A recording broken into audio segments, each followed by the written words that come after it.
44 사이즈가 나왔습니다. 여러분 44 사이즈 아마 아실 겁니다. 요즘 젊은이들이 가장 즐겨 찾는 사이즈가 44 사이즈입니다. 보통 외국 대학생들보다 훨씬 몸무게가 적게 나가는데도 불구하고 자기가 비만이라고 생각하는 학생들이 한국 대학생들이 훨씬 많다. 외모 지상주의입니다. 그리고 항상 어떤 연예인 기준을 딱 삼고 나도 저 연예인처럼 돼야 되겠다는 생각이 우리 한국 젊은 여성들에게 너무 많이 있다. 친구가 마르면 나도 말라야 되고 연예인이 많으면 나도 말라야 되고.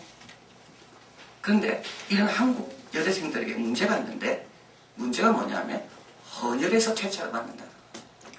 그 44 사이즈에 있는 아이들이 대부분 헌혈할 때 보면 2명 중에 1명은 헌혈로 남을 도와줄 수 없는 피를 가지고 있다. 그래서 많은 퇴짜 받는다. 그런데도 남에게 보이려고 자기가 정해놓은 어떤 기준에 자기 몸을 맞추려고 무리한 다이어트. 이게 오늘 한국 20대, 30대 여성의 문제다. 그러면서 라디오의 마지막에 진행 사회자가 이렇게 말했습니다. 원래 옷이라는 것은 몸에 맞추려고 입는 건데 오늘은 어떻게 거꾸로 된 게 옷에 몸을 맞추려고 합니다. 옷이 더 중요하다고. 그래서 몸은 어떻게 돼도 상관하지 않고 그 옷에만 나를 맞추려고. 이 조금 이게 병적인 게 아닌가. 원래 몸이 중요하고 몸에 맞는 옷을 입는 것이 정상인데 우리 한국은 특별히 옷에 몸을 맞추려고. 몸이 먼저입니까? 옷이 먼저입니까? 당연히 몸이 먼저죠. 이 몸은 부모님으로부터 받았다 그래서 옛날에는 몸을 참 아꼈습니다. 내게 이것이 내게 아니다. 성경은 더 강조합니다. 이 몸은 하나님께서 값으로 산 것이 되었다. 이게 아니다. 이 몸은 아버지 것이고 하나님 영광을 위해서 준 것이다. 이 몸은 의의 병기로 쓰임받도록 하기 위해서 주신 것이고 이 몸은 하나님 주신 온전한 잠재력을 다 드러내기 위해서 엄청난 잠재력이 우리 몸에 있는데 이걸 다 써야 될 책임이 우리에게 있는 것이고 하나님은 하나님의 뜻과 말씀이 우리 몸을 빌어 역사하기를 원하시는 이 장소가 우리의 몸이고 하나님의 나라와 세상이 만날 수 있는 지점이 하나 있다면 그게 바로 우리 몸이다. 하나님이 어디 다스리는가 보여달라 이런 몸을 보여줍니까? 우리의 인격과 우리의 몸으로 보여주는 겁니다. 그래서 하나님은 보이지 않지만 보이지 않는 하나님의 다스림을 보여줄 수 있는 세상과 하나님 나라의 지점, 만나는 지점, 그 지점이 어디냐? 우리 몸이라는 거.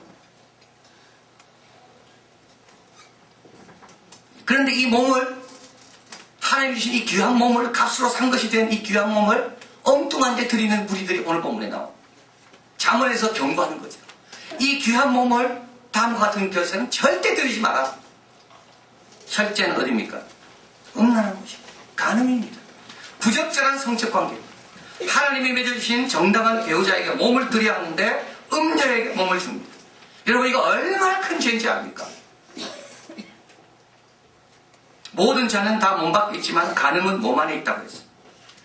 정신과 영혼과 몸을 다 상처받게 하는 것이 바로 이 간음입니다. 오늘 본문에 가볼까요? 5장 8절 13절 간음이 어떤 일을 하는지 제가 밑줄을 쳤죠. 간음이 어떤 일을 합니까? 첫째 밑줄은 뭡니까? 존영이 남에게 잃어버리게 됩니다. 여러분 간음을 저지르게 되면요 부모 앞에 자식 앞에 부인 앞에 담대함이 없습니다. 내가 지금까지 쌓아왔던 모든 명예는 한순간에 죄로 변해버립니다. 간음하고 큰소리 치는 부모 있습니까? 없습니다. 간음하고 자녀들에게 제대로 살아라고 말할 수 있는 부모 있나요? 없습니다. 부모 아버지로서의 존영은 간음하는 순간부터 다 사라져버립니다. 하나님께서 세워주신 그 면류관 가장으로서의 그 권위, 체면 간음하는 자에게는 순간 사라집니다. 두 번째 뭐가 해야 됩니까? 수완이 잠포자에게 빼앗깁니다. 그 시간이 얼마나 후회스러운지 그 시간은 기억도 하고 싶지 않습니다. 여러분 간음에서 간음죄에 빠지면 그 시간은 너무 부끄러워서 내 역사에서 지워버리고 싶은 시간들입니다. 인생을 낭비한 거죠. 또 어떻게 됩니까? 내 재물로 충족하게 되면 다른 사람에게 내 재물을 빼앗깁니다. 여러분 간음은 돈 없이 됩니까? 안 됩니다. 자녀에게 주고 아내에게 주고 선한 일에 줘야 될 그 돈을 엉뚱한 데 주고 있는 겁니다. 여러분, 그 외도라는 게 있죠. 외도라는 게 돈 없는 사람은 못한답니다. 돈이 있으니까 하는 거죠. 그 돈이 누구 돈입니까, 사실은? 어려운 사람의 돈이고, 사랑하는 자녀의 돈이고, 우리 아내가 수고한 거의 돈이고, 근데 그 돈을 어디 갖다 준다고요? 다른 사람에 갖다 줍니다. 그리고 수고한 것이 외인의 집에 있게 되고, 한탄하여 말해. 나중에는 한탄하게 됩니다.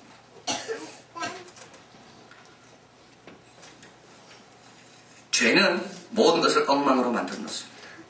이걸 꼭 우리가 기억할 필요가 있습니다. 죄는 모든 것을 엉망으로 만들어 놓습니다. 죄는 선한 것을 파괴하는 것이 죄입니다. 하나님 주신 그 가정의 아름다움, 가정의 기쁨, 가정의 행복, 아버지로서의 권위, 이 얼마나 좋은 건데 이거를 죄는 다 파괴시켜버립니다. 그래서 얻는 것이 뭔데? 순간의 쾌락입니까? 호색이라는 거 있죠, 여러분. 호색. 이건 이기적인 겁니다. 호색은 이기적입니다. 호색은 그래서 나쁜 겁니다. 호색은 자기만 생각하는 겁니다. 외도하고 음란하고 가늠하는 사람은 자기만 생각하는 겁니다. 자기 아이와 자기 아내와 하나님을 생각해 보십시오. 할 수 있는가? 호색은 이기적인 겁니다. 자신만 하는 아주 나쁜 거. 그래서 이래도 이미 주신 것도 내가 수고해서 얻은 것도 다 엉망으로 만들어버린 피가. 7장 27절 가볼까요? 7장 27절 마지막입니다. 7장 보면 나와 있습니다. 같이 거기 보면 이렇게 나와 있죠. 그에게 죽은 자가 허다하니라. 그 집은 음부의 길이라. 사망의 방으로 내려가느니라. 그래서 여러분, 부적절한 성적인 것을 생각하고 관계를 시작하려고 할 때마다 죽은 자가 허다하구나. 그 집은 음부의 집의 길이구나. 사망의 방으로 내가 내려가고 있구나. 그래서 기억해야 됩니다. 근데 오늘날 우리가 살고 있는 세상에는 이런 성적인 것에 대해서 그렇게 말하지 않습니다. 성적인 것이 어떻게 보면 문화가 되어 있습니다. 성적인 것을 말하지 않습니다. 어디 가나 사방에 다 러브 호텔이 있고요. 이 러브 호텔은 한국만 있는 줄 알았습니다. 원래 보니까 일본에서 왔더라.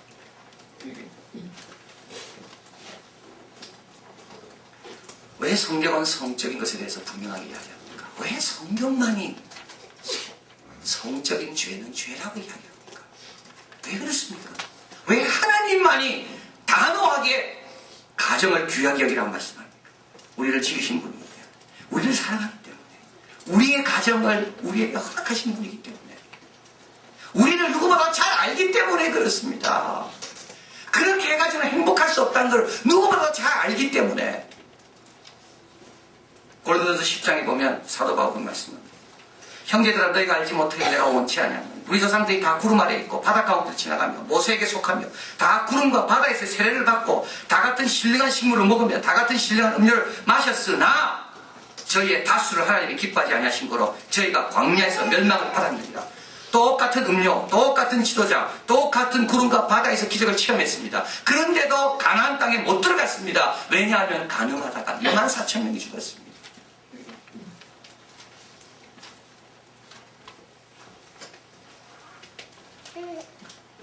5장 15절 18절 같이 읽겠습니다.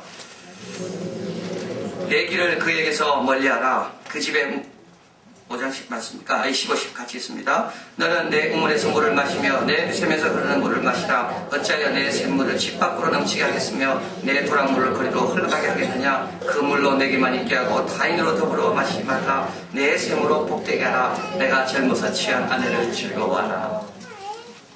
여기 내 샘은 누구입니까? 아내를 갖게. 네가 젊어서 취한 아내, 그 샘을 복되게 해라. 이게 남편의 의무고 사명입니다.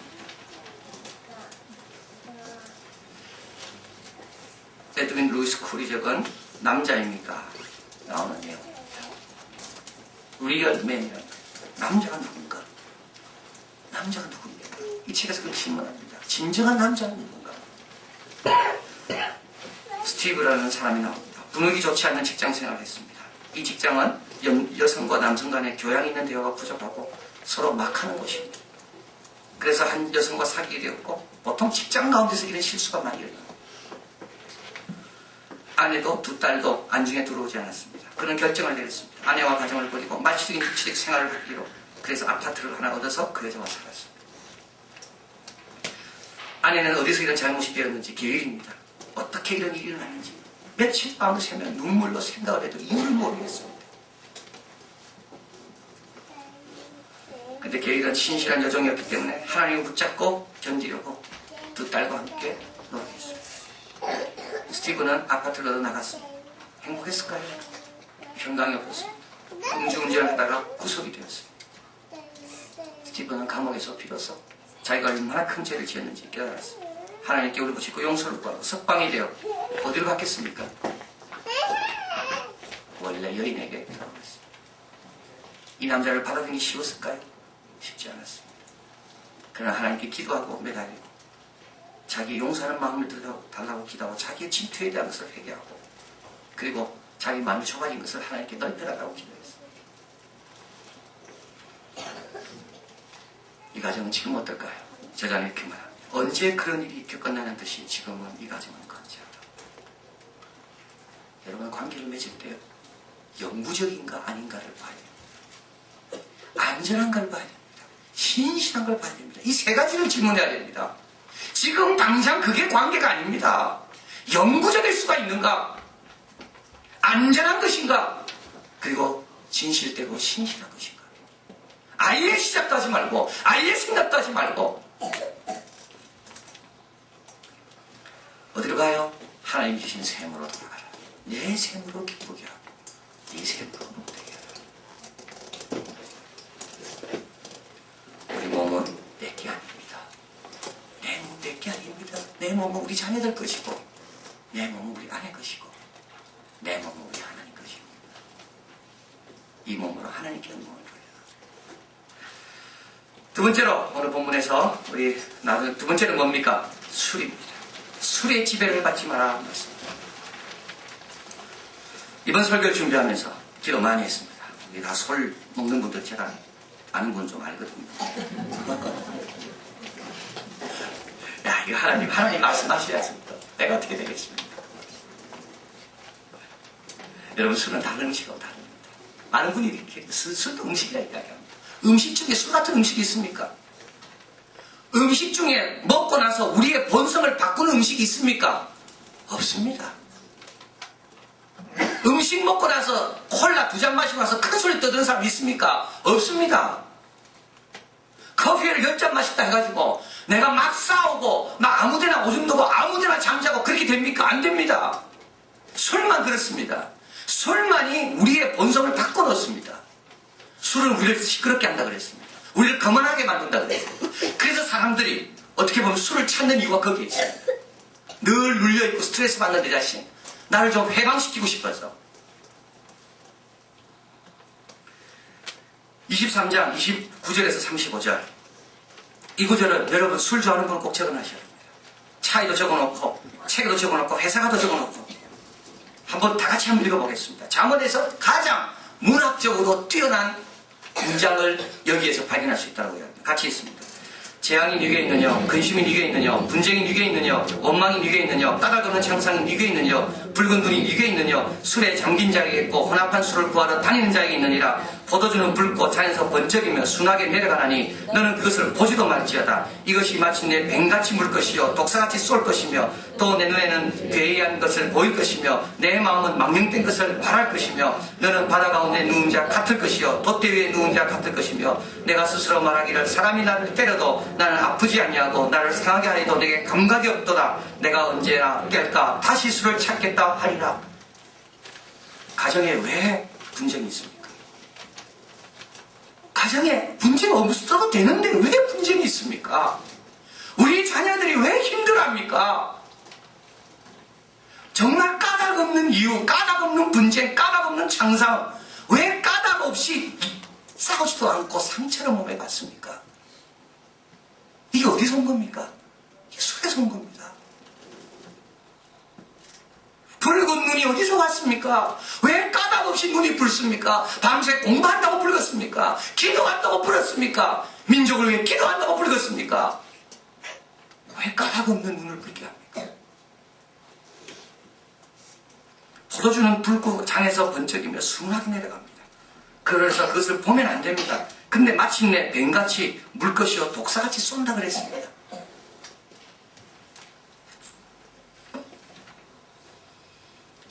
지금 여성도 술 많이 먹습니다. 성도님들 여러분 부탁합니다. 어디 회의 모임 가가지고 여성들 밥 먹으면서 뭐 할 때 건배 그런 거 절대 하지 마십시오. 얼마나 추하게 보이는지. 그게 여러분 문화적인 게 아닙니다. 그게 앞서가고 남자와 동등한 어떤 여성을 뜻하는 게 아닙니다. 그게 얼마나 추하게 보입니까? 그리고 나서 교회 와서 기도하고 아이들 앞에 가르칩니까? 지금 대한민국 여성의 47%가 술을 먹는다. 직장 생활을 많이 하면서 술 먹는 여성이 많아지고요. 또 남녀 평등을 강조하면서 술 먹는 여성이 많아진다. 근데 한국에 보통 술 먹는 여성들의 특징이 하나 있다면 아직까지 사회적으로 인식이 안 돼 있어서 몰래 먹기 때문에 남에게 드러나지 않는 알코올 중독자가 많답니다. 보통 남자는 20몇 년 걸려야지 알코올 중독으로 빠지는데 여자는 7년, 8년이면 금방 알코올 중독으로 빠진다. 결국 아이들한테 버림받고 부모, 아빠로부터 버림받고 현진권위적은 술권하는 사회라는 소설이 있습니다. 장편입니다. 일본에서 유학하고 돌아왔습니다. 아내는 남편을 너무 기다렸습니다.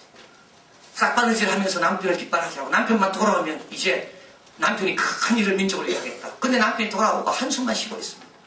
어느 날 가서 술을 가득 채워서 새벽 2시, 3시 부인이 묻습니다. 어느 여자가 당신을 술 먹겠냐? 누가 친구가 당신을 술 먹겠냐고. 이때 제자는 말하죠. 사회가 술을 먹는다. 일제시대에 너무 암울했기 때문에 배워본 지식이니 뭘 할 수가 없어서 술밖에 먹을 게 없다. 그런 시대도 아니면서도 오늘 우리는 술을 보내는 사회에 우리가 어떻게 반응하고 있는지. 한 알코올 중독자가 중독에서 이겨낸 사람이 술을 거절하는 방법에 대해서 이렇게 쓰고 있습니다. 어느 술자리였었다. 마시던 시절 필자를 기억하고 있던 친구가 술을 권했다. 중독에 대한 반복에 대한 설명이 귀찮아 필자는 그저 간단하게 마시지 않는다고 거절했다.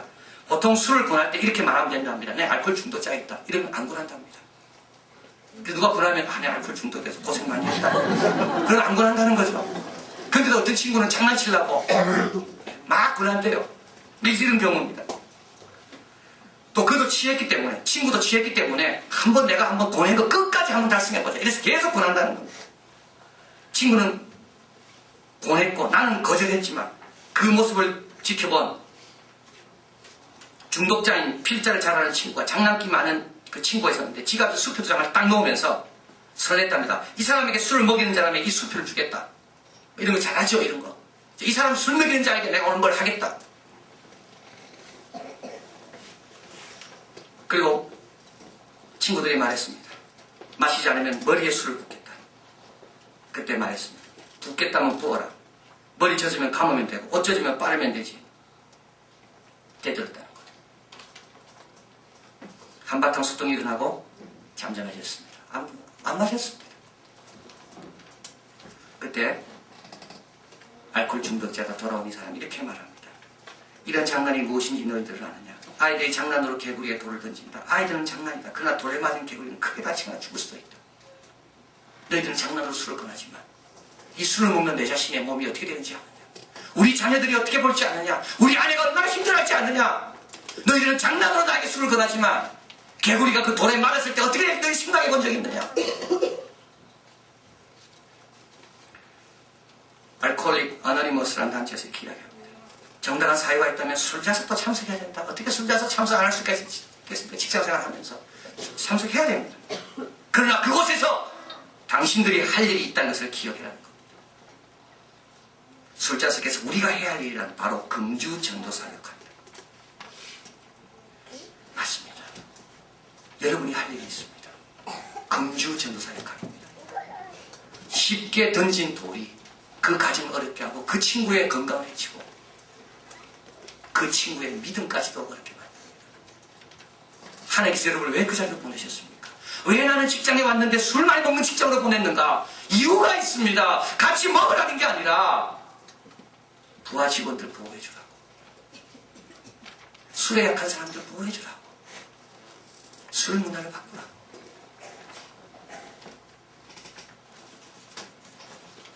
왜 까닭 없는 분쟁을 만들어야 됩니까? 왜 까닭 없는 창상을 만들어야 되고 까닭 없는 재앙을 내가 맞아야 되고 까닭 없는 원망을 내가 왜 드려야 됩니까?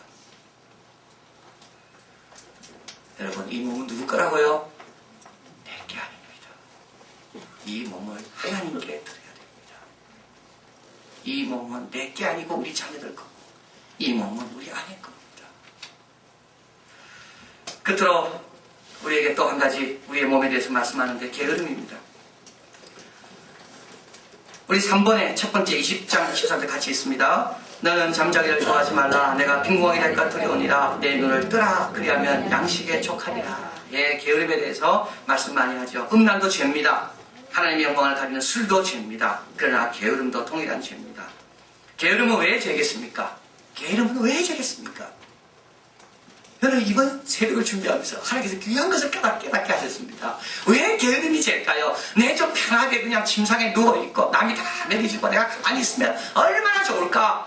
아무 일도 안 하고 돈도 많이 쉽게 벌어가지고 돈 쌓아놓고 은행에서 타서 먹으면 얼마나 좋을까? 그럼 게으름이 왜 죄입니까? 왜 죄일까요?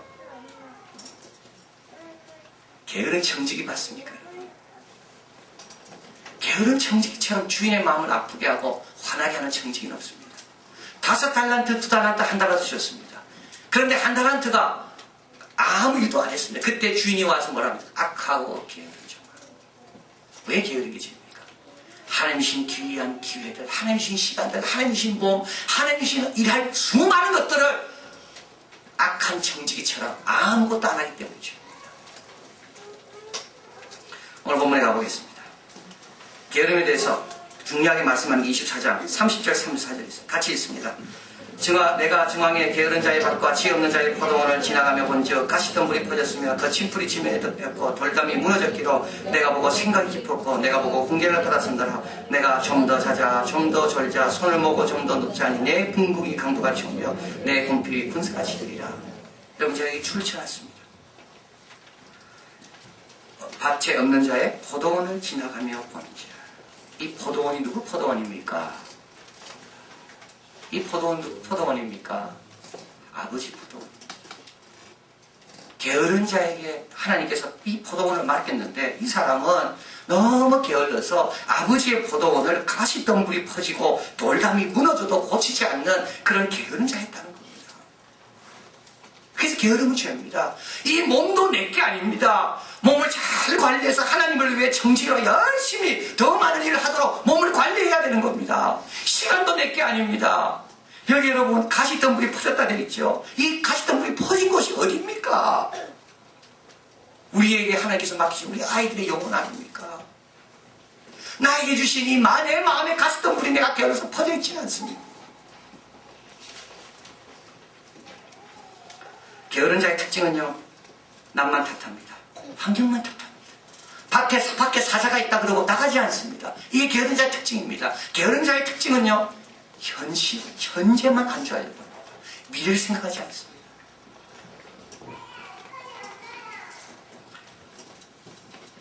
이영표, 이윤재, 박지선. 우리가 월요일날 여기서 기도하는 가운데 우리 한국이 한국을 넣고 1대1로 비겼습니다. 저는 그때 참 부담되더라고. 한국 지면 어떻게 될까. 하나님께서 다 이렇게 도와주시는 겁니다. 막 몰리다가 마지막에 들었잖아요. 여러분, 하나님께 맡기시면 됩니다. 토요일 날도 흔들리지 마시고, 네, 다 하나님께 맡겨오십시다. 다 하나님께서 알아서 하십니다. 이윤재, 이영표, 박지성. 모두 성실한 사람.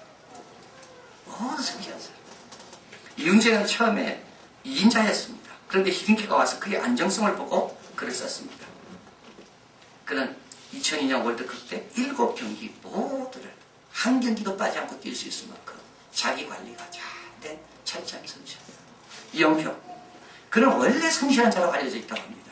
슈팅의 정확성이 떨어지고 파워가 떨어진다는 단점을 보완하기 위해 드리블 연습을 얼마나 많이 했는지.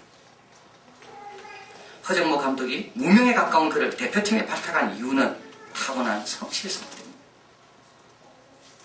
박지성, 볼 키핑력이 부족하다고 해서 그런 영국에 가서도 남 다 퇴근한 다음에 혼자 남아서 서너 시간씩 또 연습을 했다고 합니다. 이번 경기에 축하가 벗어질 때까지 그는 뛰었다고 하는데 공에 대한 집중력을 끝까지 잃지 않았다. 근데 집중력도 훈련입니다.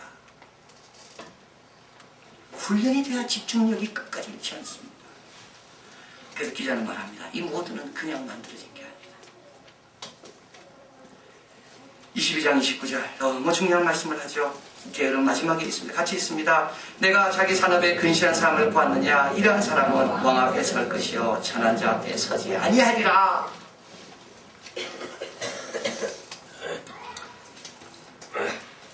마지막으로 엘리자베스 1세 이야기만 하나 더 하겠습니다. 엘리자베스 1세 그가 왕위에 올랐을 때 영국은 힘도 약하고 사기도 낮고 가난한 나라였습니다. 외국과는 전쟁 중이었고 무지한 위선과 불확실한 신조가 횡행했고 국권을 고갈된 상태였습니다. 그러나 엘리자베스 1세 때 스페인의 무적 함대를 무찌르고 프랑스도 꼼짝 못하게 하고 영국을 강하게 만든 왕 엘리자베스 1세. 근데 그가 어떻게 태어났습니까? 그는 두 번째 부인의 딸로 태어났습니다. 첫 번째 부인의 딸이 있습니다. 근데 자기 아버지가 두 번째 부인을 싫어하고 세 번째 부인을 또 얻게 됩니다. 그리고 세 번째 부인과 결혼하기 위해서 두 번째 부인이 간음을 했다고 그렇게 해서 쫓아냈습니다. 그래서 간음한 여인의 딸이기 때문에 이 엘리자베스 1세도 왕의 딸로 자라다가 갑자기 소녀로 바뀝니다. 그래서 세 번째 부인에서 얻은 아들 에드워드가 세례를 받을 때 이 엘리자베스 1세는 소녀로 그 아이의 옷을 들어주는 역할을 했습니다. 소녀로 쫓겨났기 때문에 옷도 없었습니다. 그래서 속옷과 겉옷이 다 작아지고 옷이 없었고 이런 이런 처량한 심리 속에 살았습니다. 그런데 엘리자베스 1세는 포기하지 않고 열심히 공부했습니다. 종교계에 대한 책을 많이 읽었고 그리스 라틴어를 잘했고 불어도 열심히 배웠습니다. 그래서 이 사람이 여왕이 됐을 때 외국 대사관들을 만나면 다 그 나라 언어로 이야기했다는 거예요. 에드워드 6세가 있었습니다. 그가 먼저 왕이 됐습니다. 그런데 갑자기 열병에 걸려 죽게 되고 소녀 위치로 전락한 적이 있는 이 엘리자베스 1세가 어느 날 갑자기 여왕의 자리에 오르게 된 겁니다. 그녀는 그 순간 이렇게 이야기합니다. 시간이 나를 오늘 이 자리에 있게 했다. 시간이 나를 이 자리에 있게 했다. 그 시간 동안 뭐 했는데? 놀았습니까? 여왕이 되고 나서도 그 궁정에서 제일 밤늦게까지 공부하는 사람은 엘리자베스 1세였다. 역사적으로. 무적 함대와 전투를 앞두고 영국이 많이 주눅들려 있었습니다. 무적 함대는 질 줄 알았거든요. 전투를 앞두고 엘리자베스가 그 싸움의 현장을 방문합니다. 너무 멋있는 그입니다. 들어보십시오. 친애하는 나의 백성들이요. 우리의 안전을 걱정하는 일부 사람들은 반역에 대한 두려움 때문에 무장한 군중 앞에 저보고 나서지 말라고 당부했습니다. 그러나 나는 충직하고 친애하는 나의 백성들을 불신하면서 살고 싶지는 않습니다. 백성을 두려워하는 것은 독재자입니다. 나는 언제나 하나님께 복종하면서 모든 시민의 충성과 호의에 힘있고 안위를 누리며 살아왔습니다. 그러므로 여러분이 보듯이 지금 나는 여러분과 함께 있습니다. 나는 여기에 여가나 놀이를 즐기는 것이 아니라 전장의 한복판 그 열기 속에서 여러분과 함께 살고 죽고자 합니다. 먼지 구덩이 속에도 나는 나의 왕국, 나의 백성, 나의 명예, 나의 혈통을 위해 싸울 것입니다. 그 다음 말입니다. 나는 연약하고 힘이 없는 여성의 몸이지만 영국 왕의 심장과 위장을 가지고 있습니다. 왜 가능합니까? 왜 게으릅니까? 왜 술에 빠집니까? 그 심장의 문제입니다. 영국왕의 심장과 위장을 가지면 그럴 수가 없습니다. 하나님 나라의 심장과 위장을 가지면 그렇게 할 수가 없습니다. 우리 가족을 사랑하는 그 심장과 위장이 내게 있다면 그럴 수가 없는 겁니다.